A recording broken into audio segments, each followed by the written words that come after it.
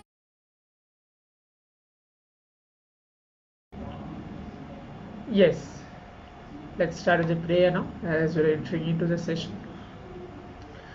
Nityanandam Paramasukadam Kevalam Jnanamurtim Dvandvatitam Gahana Sadrusham Tattvamasyaadhilaksham Ekam Nityam Vimalamachalam Sarvadi Sakshibhutam Bhavatitam Trigunarahitam Sadgurum Tam Namami. Yes, Nityanandam, I welcome all the participants back for today's day 2 of the glimpses of Paramashivoham Level 2. So I hope each of the participants enjoyed the yoga, the Dvitiya Vinyasa Krama, the complete 308 asana sequence, directly revealed and guided by the Supreme Pontiff of Hinduism. So right after the yoga, we had a short break for all the participants to freshen up, come back and be seated at the program. So make sure you have your book and pen. Make sure you keep a bottle full of water, so that you can enter into the power manifestation and the powerful cognition session throughout the day today. So what are we going to do and what are we going to learn today? So today's whole theme is to own up, to become the Ishvara of your life, to become a responsible person of your life. We're going to learn about the 4 different principles.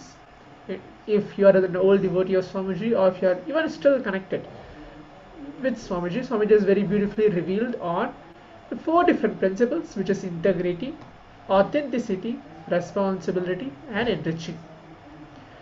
Okay, so these are the 4 different powers.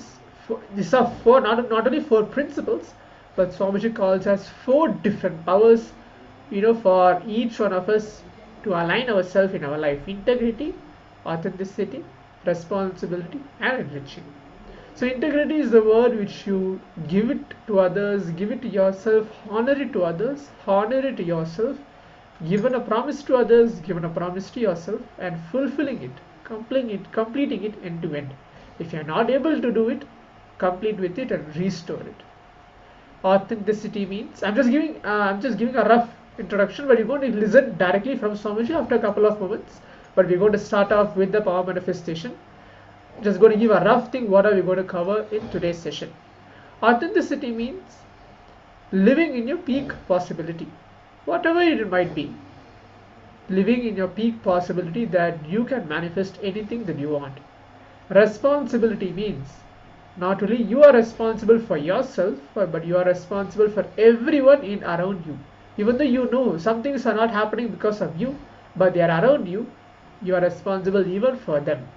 So responsibility for yourself and responsibility for others, responsibility for the world, responsibility for the life is complete responsibility.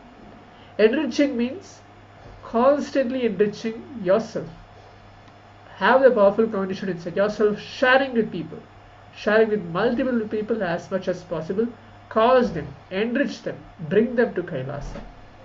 So these 4 principles are which we are going to cover today: integrity, authenticity, responsibility and enriching.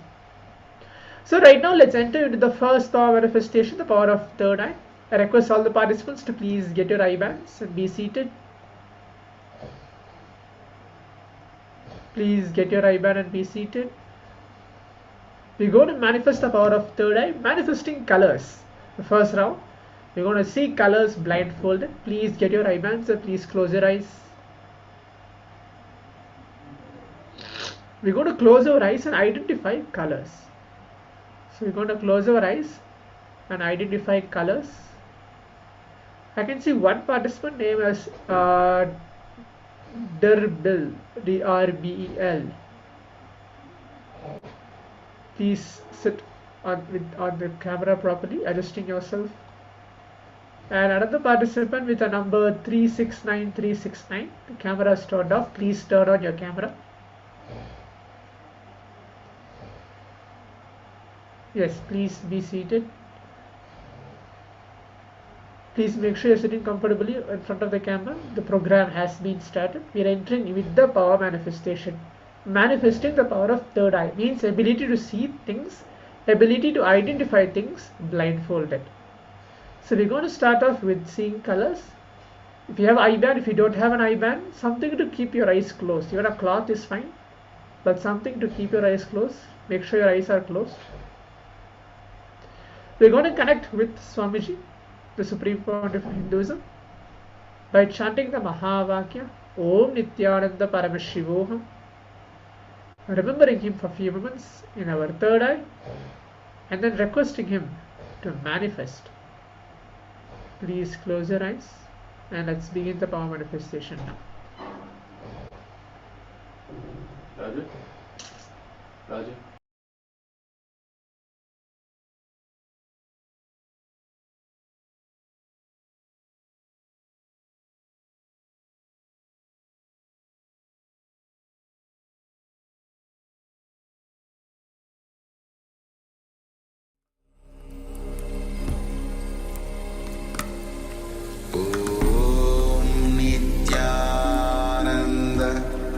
Paramashivoham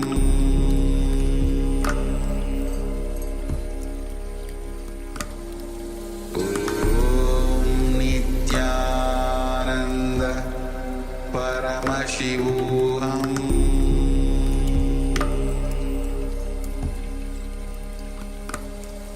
Om Nityananda Paramashivoham Paramashivoham Om Nityananda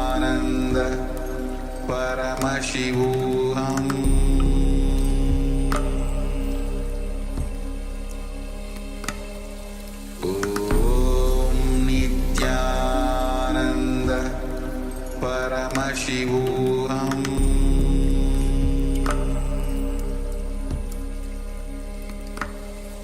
Om Nityananda Paramashivoham Paramashivoham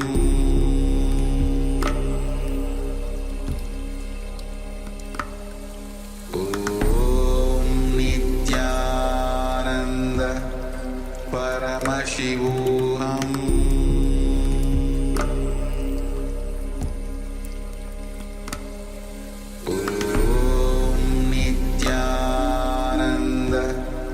Paramashivoham Om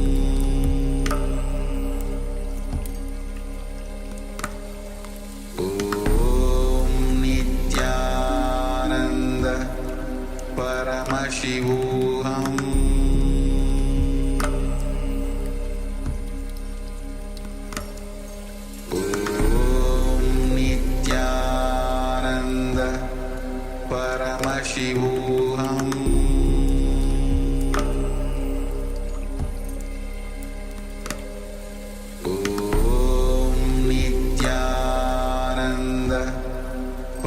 Paramashivoham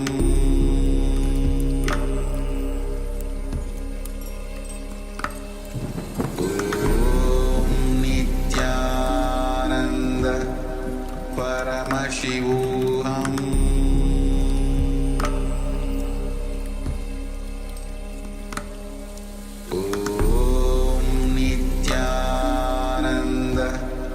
Paramashivoham